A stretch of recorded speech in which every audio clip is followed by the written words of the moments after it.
This is Linda Ferguson. And Karen Nelson Bell. And this is Platinum Prime for Life podcast. So, to start out with, I want to wish everyone a very happy new year. This is going to be, I think, one of the best years we've seen in a long time. What do you think, Karen? Well, I think it's certainly better than 2022 and 2023. And for me, I think it's going to even be better than 2024, which was a pretty good year for me. So I'm looking forward to expanding even further. So yes to all the above. Yes. I agree. All right. So for those of you who are new to our podcast, I work in the financial services industry, and Karen is very, very good, a multi-talented woman who shares what she does. I'm 70 and Karen is 80. And so we've structured our life to live a life that is, we continue to be youthful, we try to look great, and we are both very healthy. And we want to share the lessons that we've gleaned over the years with y'all so that you can also continue to live your best years now and in the future. Okay, so today we will be talking about, we're going to be exploring whether resolutions or habits are the key to lasting change for the new year. So what do you think? Yeah, I have a pretty strong opinion on this, and it'll become readily apparent, I suppose, because I've made resolutions after resolution after resolution through my 80 years. Well, maybe when I was 10, did I start making, so 70 years of resolutions. And I don't remember ever having a year where I kept a resolution. However, in the year 2024, at the end of the year, when it came down to review, because I have a habit of reviewing, and I discovered that I had actually not only kept my resolutions, but kind of eliminated the need to make those resolutions ever again. So, we have a list of the most common resolutions, and those were the kind of resolutions I was making. And out of 5 resolutions, 3 of them I don't ever have to make again, because they became instead of my resolution, they became my truth. So, yeah, it was pretty good. So it's pretty traditional to make a resolution, and everyone here who's listening to us probably has heard of making a resolution. So resolutions come from the word resolve, which is actually to clarify something to a single point. You resolve or make a decision about something, right? So there's a history behind making New Year's resolutions, and I'm going to share with you. It actually came from over 4,000 years ago in ancient Babylon. They made promises to their gods during their New Year's festival, hoping for a good year. And then that rolled forward into ancient Rome, where the Romans honored Janus, who was their two-faced god, by reflecting on the past and setting intentions for the future. Kind of what you just described, right? In the 18th century, resolutions started to become tied to moral and religious commitments. So I'm not really familiar with what those would be, but doing duty to God and whatever moral commitments, not cheating on your spouse, I guess, things like that. Tithing, probably tithing. Tithing? Yeah. I resolved to tithe, I guess so. So today, it's backed off from being so religious. It's mostly secular or non-religious, and it's based on goals like health and wealth and relationships. Okay, so here are some common New Year's resolutions and why resolutions often fail. So we talked about health goals, lose weight, eat healthier, or exercise regularly. That's me every year. Financial goals. What's that? I didn't say anything. Oh, I'm just concurring. because why? You've already hit all those. Karen's Well, good on the first one. She hit all of her health goals last year. Financial goals: save money or pay off debts or stick to a budget. That's definitely a resolution that mine are always make money, make more money. I'm going to make so much money. And then personal development, relationships, and quitting bad habits like smoking, drinking, or reducing screen time. Okay, so we'll go over why resolutions historically for many people fail as we get into our podcast. But now I'm going to turn this over to Karen because to me, she's really good at some of these next things we're going to talk about, which are habits over resolutions. well, here's why I think that I have the opinion that habits building. I think that if you say to yourself, "I'm going to build a new habit." Let's say you're a smoker and you say to yourself, "I'm going to build a habit of not smoking instead of the habit of smoking." Because smoking's a habit, right? Is it not? It's a Yeah, habit. So an addiction. I'm going to build a new habit that is an improvement over the habit of smoking. And for me, I all the way up until 2023. For me, I always go and I make little mantras for myself because I don't know. I guess the musician in me, that's what I just feel like doing, is making things that rhyme. So in 2023, I had pain-free in 23, cancer-free. I had cancer in 2023. So I wanted to be cancer-free in 23. In January, I had Mohs surgery on my nose, and now I'm cancer-free.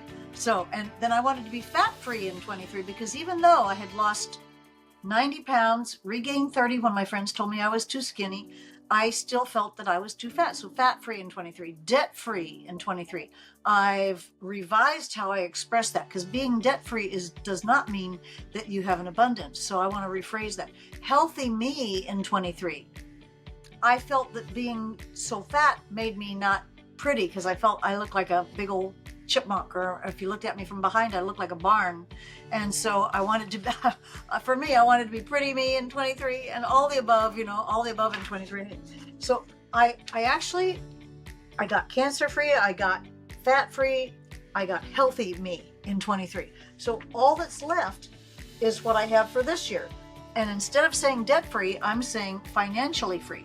Because Linda, with your help, that's the real goal, is financially free.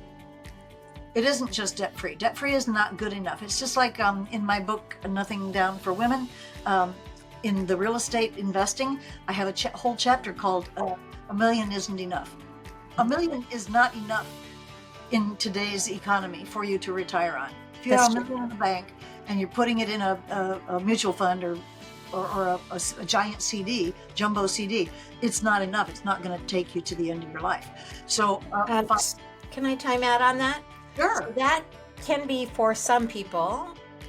For other people, that's not necessarily true. But there's a number. There's a number that will be right for each person. And certainly a million is not enough for many people.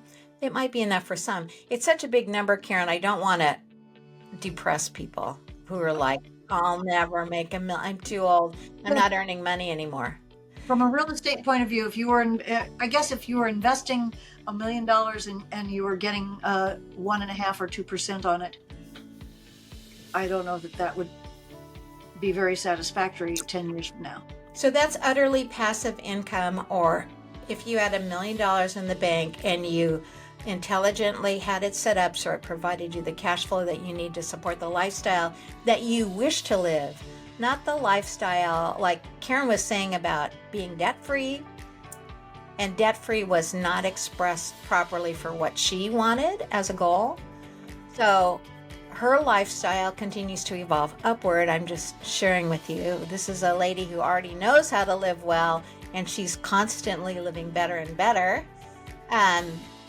So her number is over $1 million, and mine is as well. But if yours is not that, don't freak out about it, because we will give you other ways, or you can talk to me and I will give you other ways and tips to meet your financial and lifestyle expectations that don't require quite as much money as that. Sorry. Chapter title. Had a nice What's that? So, and then as far as my health goals are concerned, I still have pain from my knees. I'm still recovering from the knee surgery. Now, the knee surgery was fantastic because it forced me to adopt healthy habits in terms of exercise. Because if I don't exercise, my knee will scar up and just it'll go back to being a bad knee. And I am not going to go through what I went through. It was the worst. I've had 3 surgeries in the last 2 years, none of which were fun surgeries. None. If people want to know if I've had a facelift, if I had a facelift, I'd look a lot better. I'd get rid of some of the stuff that I have. Anyway, the surgery from the knee was the worst thing I ever went through. I don't want to go through that again. So I want to be pain free.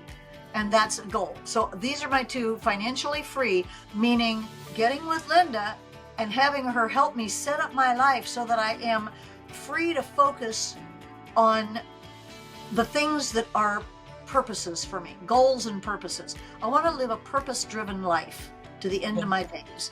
And if I'm just worried about keeping food on the table and gas in the tank, that is not for me. That's not where I want to be. I don't want to be 90. I'm 80. I have a friend. I talked to my friend. You know my friend. He's 90. He's 92, I think, and he's going strong. And we said, we're losing friends. He and I are like losing friends. We're like, okay, we got to hang in there. And I'm headed for 120. But if I'm going to be 120, I better do something to be financially free, because I can't see me at 90. Now, at 90, will I still have the excitement and enthusiasm and vigor that I have today?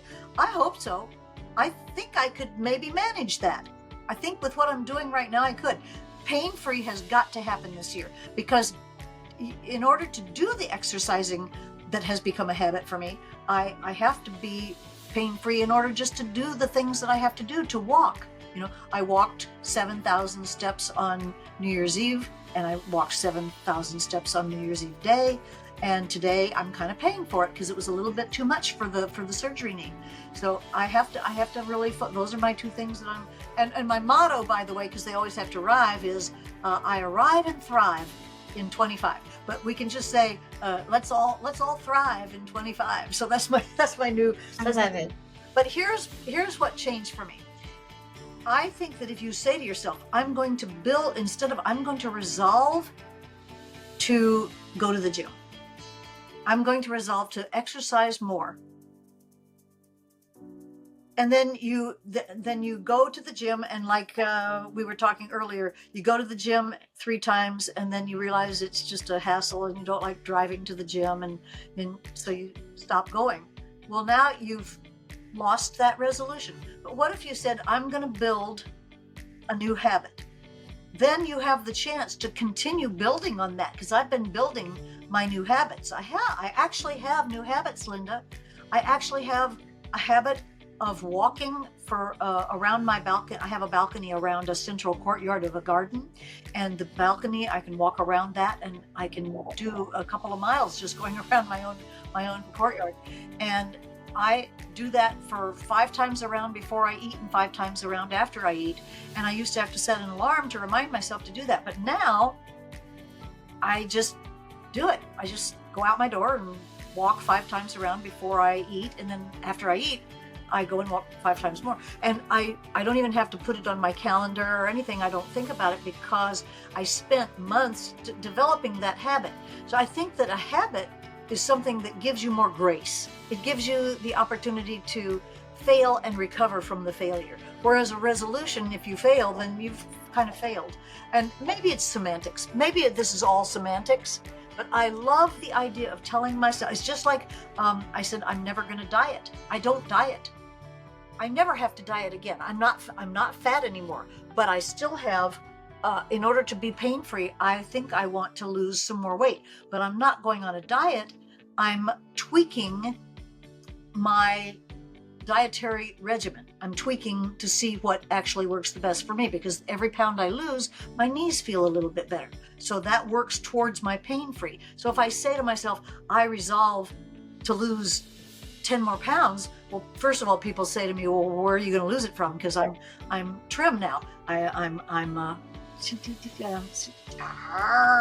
Yeah. So anyway, what would I resolve even? But if I say I'm going to develop a habit that gets me to be, I'm going to develop habits that get me to be pain-free, that allows me to experiment, and it allows me to fail and then recover from the failure and move forward. So I like the idea of building habits. So that's my reasoning. Does any of that make any sense? Yeah, and I have a question for you. So how important do you consider semantics to be when you make promises to yourself?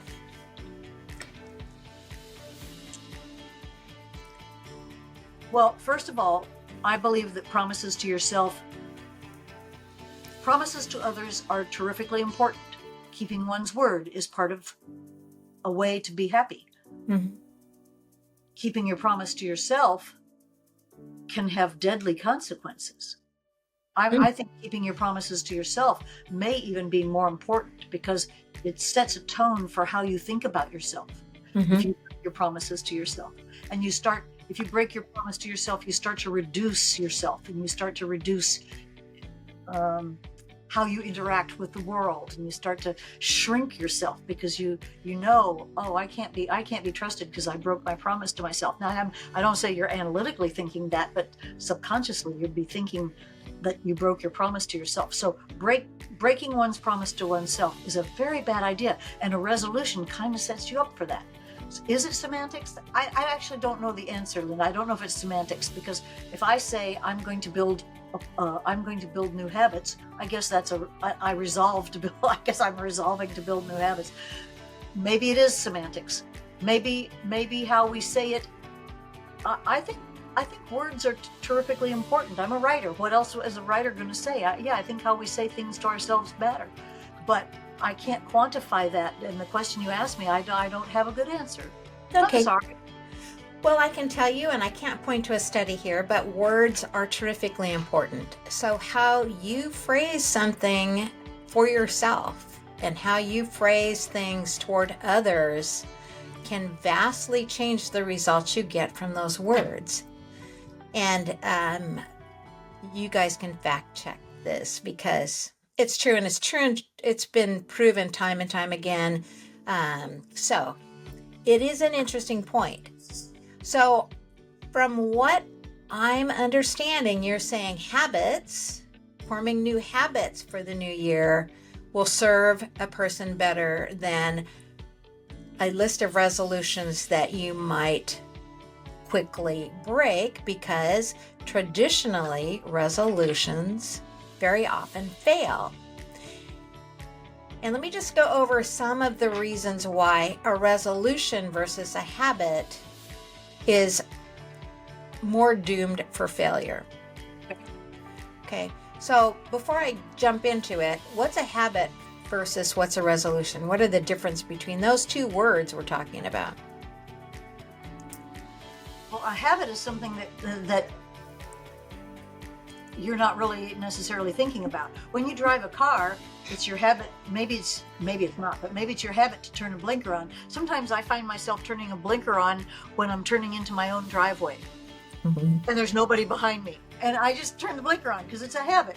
You know, it's something that you do, that you just do naturally and effortlessly. It's like on my mantra, for my food mantra, my food mantra has always been, it is my natural habit to effortlessly choose nutrition that is simultaneously nutritious and delicious. And the mantra goes on for another paragraph, but it is my natural habit to effortlessly choose good nutrition. Well, I've actually come to that. This is the first year I can tell you that my mantra became my truth. Well, that didn't become my truth overnight. It came from me saying that to myself every day. The words that we speak, if you say to yourself, well, I just can't get this fat off of me, everything I eat goes to my hips, that's your truth. But if you say your truth often enough, it's almost like if you pretend that you're positive thinking and you say things that you're kind of forcing yourself to think positively, well, eventually it's like you're creating your future by saying it so. And what you say to yourself is so. So if you say, oh, everything I eat goes to my hips, yeah, that's true. There you go. So it is my natural habit. So yeah. Good. And habits are normal routines. That is what a habit is. It is a repeatable and repeating thing that you do as a normal routine as part of your life. Versus a resolution. So a resolution is a statement or a vow that you're going to accomplish something. So why do those fail? And let me just list a few of the reasons why. I'll give you 5 reasons. So the first is you might set a goal or set a resolution that's unrealistic. Like, I'm going to lose 100 pounds this year. It's vague, it's ambitious, you're not very specific, and you haven't actually thought through how it's going to happen. So unrealistic expectations is one thing. Not being specific, not doing something like, oh, I'm going to be healthier, which is a generality, versus I am going to be able to hold my breath for 30 seconds, I'm going to be able to run a mile, and those are specific things or goals. And the reason why lack of specificity is it matters is you haven't connected the problem, which is you don't have that yet, to the outcome. You don't have those intermediary things, and you haven't worked out for yourself what it's going to take for you to achieve that goal and fit it into your life. So another thing, and this is something that is interesting, it varies. This next thing varies for me depending on if I've had enough sleep and what time of day it is, and that is over-reliance on willpower. So if I had a resolution, I'm going to get rid of all sugar in my life, and then I don't have enough sleep, and it's late in the day, and my body is craving more energy, that resolution gets broken. To support not doing that, because I actually don't do well on too much sugar, and I don't know anyone who does do well on it, is I don't have sugar around me, so that if my willpower sucks, I'm helped out. I have to figure something else out. Another thing that's good on resolutions and why they often fail is being accountable, having someone hold you accountable for whatever it is you've resolved. So it's much better if you have someone who can help keep you on track if you've made a resolution or even a habit, anything you've announced, this is what I want to do, so it keeps you focused on what you want to attain. And then the final thing, and the thing I think that just throws most people off track, is like an all or nothing. Like, I'm never going to have sugar again. Oh, that's it. I'm never going to drink coffee again. I'm never going to have a drink again. I'm never going to sleep less than 6 hours a night or 8 hours a night, whatever. Is if that falls out, if you've broken that, if you've actually consciously decided, I am going to have sugar, or I'm going to have a drink, or I am going to whatever, the all or nothing thinking says, well, I failed, so I might as well just forget that resolution and try again next year. I think that was what I was trying to say, actually, with the difference between saying you're going to set a habit, because it gives you grace to fail. There you go. Yeah. Okay, so to actually take this to the next thing. So those are resolutions and why famously resolutions often fail. We've given you some of the reasons why. Can I give you a commentary? Sure. There's nothing like stating to your audience, I mean, we are in the public eye, Yeah. Linda. People are watching. Some people are watching. I get commentary that people Sure. are watching, right? Uh-huh. Just because I've said something to the public gives me a certain accountability. I mean, it really does, because I'd be very embarrassed if I had to come and tell you, yeah, well, I've gained 70 pounds. That would really be pretty horrible. And then I've got Bear, because Bear is always watching me. He's always watching me. And then the other commentary is that I don't know that I could have resolved. I haven't had sugar 6 3/4 years. I haven't had sugar or grains or alcohol or highly processed foods, ultra high processed foods, junk food. I haven't had for 6 3/4 years, and I couldn't have done that without the help of the things. As you well know, I'm in the business of marketing for a company that has solutions, and the sugar solution is one of the most fantastic, where we transform dietary sugar into fiber for your gut. So I know that there are some solutions for these all or nothing, because I'm an all or nothing. I did an all or nothing thing, and I made that commitment, but I couldn't have done it without a lot of help and a lot of accountability. Tons and tons of There help. we and go. accountability. Well, let's help out our viewers by giving them tips on how to form good habits. Okay. So You how want do me to you go about? Yeah, of course. Well, You're talking about habits versus resolutions, so I'm going to toss this one over to you. I've read all different. I don't know. Maybe you can ask AI to tell us. I've read that it takes 3 weeks to develop a habit. I've read that it takes a month to develop a habit. I've read that it takes 3 months to develop a habit. In terms of dietary change, I've read that it takes 6 months to develop a new habit. I don't know what's the truth, but I know this: it's more than 2 days. It's just from personal experience. I know that it took me the last 6 months. It's been 9 months since my knee surgery. It took me about 6 months to develop the exercise habit to where I wouldn't dream of going out for the day without exercising quickly. And if I have to wake up a little earlier to do that, then so be it, because I can't. It's just part of me now. But it took some structured willpower for a while.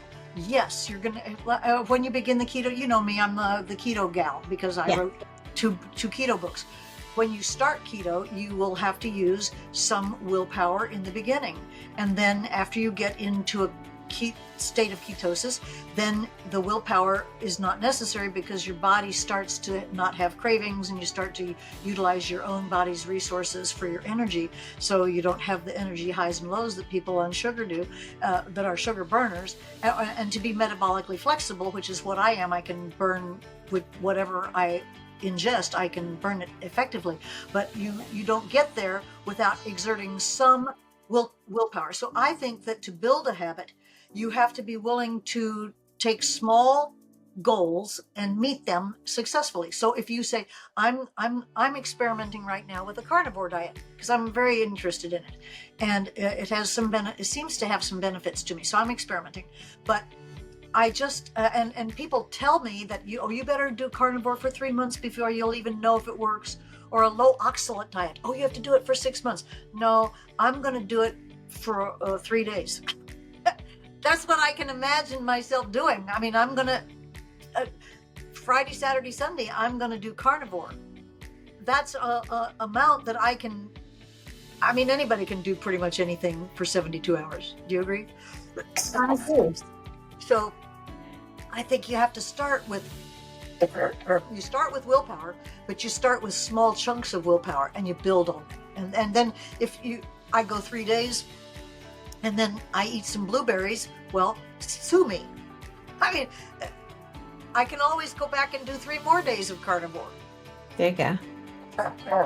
Pardon me, I'm coughing. I had some exposure to black mold over the hurricane. Black mold gave me a little bit of a cough, and I thought it was completely gone, but I just coughed. I apologize to you. No problem.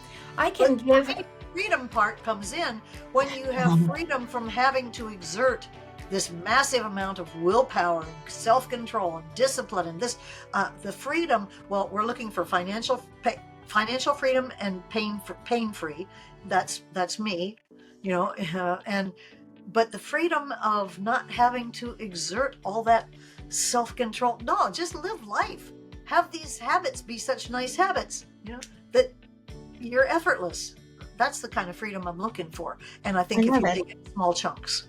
Sure. So, what do you think? All right. So we have a handout that you can download. It is in our show notes, but it's 20 practical tips for building habits in the new year.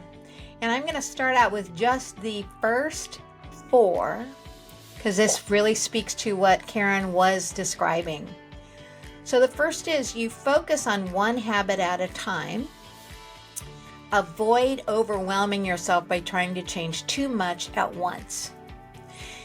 And number 2, you start tiny. Begin with something almost laughably small, like 1 push-up or drinking a glass of water first thing in the morning. 3, set specific goals. Replace exercise more with walk for 10 minutes every evening. 4, build gradually. Once your tiny habit is consistent, slowly increase its intensity or duration. And that would be up to you to decide when you're being consistent with a habit. And the next thing you want to do is tie habits to existing routines. In other words, you're going to try and sandwich in your new habit to what you're already doing, the habits you already have. It makes it so much easier.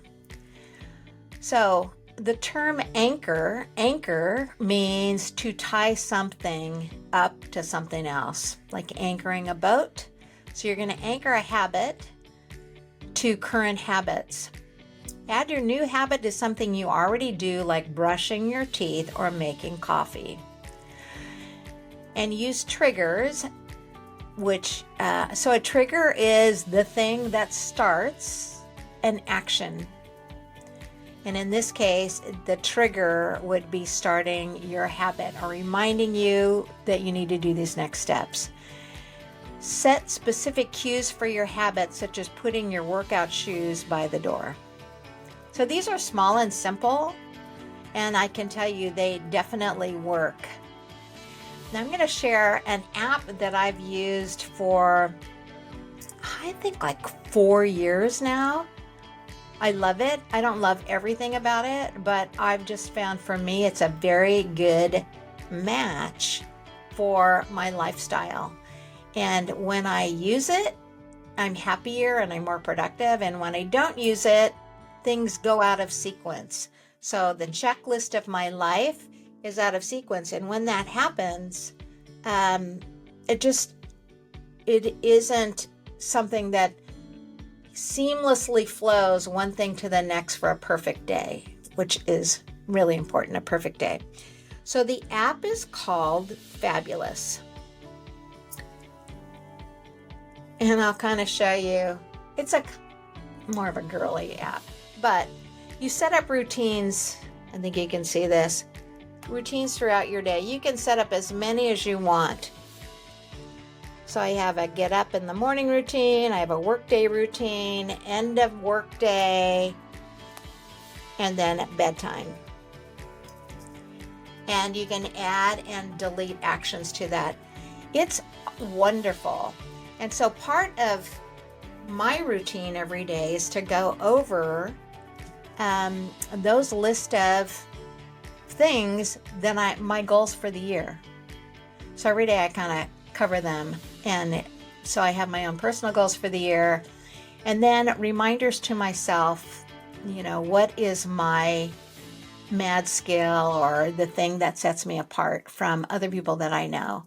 What is it about myself that I like that I give to others to help others? And just by reading that again, those words I picked out very specifically for myself, just reminds me of who I really am. What am I really going for? So I highly recommend that tool, which is called The Fabulous. And it's been definitely a help for me. Okay, Karen, is there anything more about resolutions and habits that you would like to add to this episode?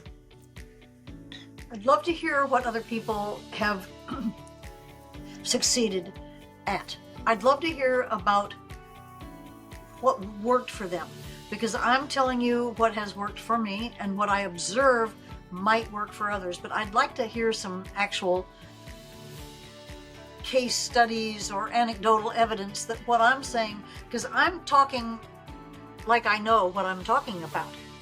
I know what I'm talking about from personal experience.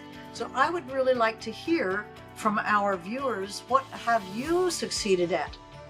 Maybe, I know we've got a lot of people who have failed at their resolutions, but I'd love to hear what has been a successful action for you to make something become, to turn a resolution into a truth. That's what we're trying to do, right? We're trying to turn a resolution.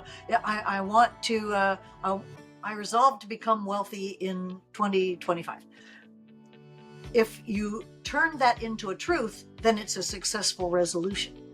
So I resolved to have a natural habit to choose food effortlessly. That is now a truth. So let us know what you did that you made successful, because I don't know for sure that what I'm saying is it just right for me, or is it right for everybody? Linda, would it be right for you to change how you resolve for the year, or are you sticking by making resolutions? What? Well, no, mine are habits. So the Fabulous is a habit building app. That's what it's all about. It's specifically all about habits, not resolutions. And it's in checklist form. So that I'm a checklist kind of a girl. When I follow checklists in sequence, that's successful for me. But here's what I would like to ask our audience, and that is, how would you like us to help you more in achieving the goals that you've set for yourself in 2025? And if you add those to the comments, and you also just are really specific, where are you failing, where would you like to hear more things, then we will definitely help you out there, because that's what we like to do, is help. Again, my specific area that I focus on is finances. Is how can you financially exist and live your best life given the current resources that you have. So yeah, I'm one of her clients. and that does have everything to do with habits and knowledge, and then overcoming some things that you may not think of as habits, but it is a thought process that was instilled in you at a very early age that you still are relying back on when you hit the point where you don't understand what to do next. Most people rely on, well, what do I know about this? And some of those habits are ones where you're consciously not thinking about it, but you're just taking action. And for example, for me, it used to be I do something on finances which I felt was overwhelming, and I would reach for the ice cream, right? Because I was like, I don't have enough money, I need something. Oh, here's something. And it's going to make my dopamine levels go up. I'll feel good for the moment, hate myself later. So what I just described for many people is when you're confronted with something that you don't know the answer for, and you haven't practiced getting through it, you haven't walked yourself through this and replaced what used to work with what you want to be like, you turn to old solutions. And those old solutions very often don't serve you if you're not living the life you want to live. So I focus on it financially. Karen, over to you. What do you focus on? Well, I'm 80 and I'm focused on me being a super senior. I'm writing a book series that will come out in 2025, and I would love to help everybody who would like to be at a superior condition in their senior years. And I love to help with that, especially in terms of being healthy enough to be a super senior, and maintaining healthy weight. I'm especially interested in weight management and metabolism, managing your metabolism so that you're not at risk for prediabetes, or God forbid, if you happen to have diabetes type 2, I have some solutions that might, you never know, because you never know. And I think with finances, what you have will work if they apply it. With me, everybody has to experiment because every single person is different. So with me, I can guide you towards how to experiment to your best benefit. And that's what I love to do that. Lovely. All right. And with that, we are going to sign off for this episode. So goodbye from me, Linda.